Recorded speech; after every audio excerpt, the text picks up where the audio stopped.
Mini, কি হয়েছে mini? কাঁপছো কেন তুই? ও মিনি, আয় পালে, আয় আয় আয় আয় আয় আয় আয়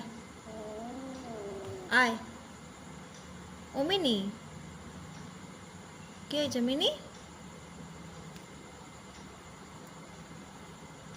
বড় বিড়ালটা, পাশের ঘরের বিড়াল, এসে মিনিকে আগের দিন আঁচড়ে দিয়েছিল, কিছুদিন আগে।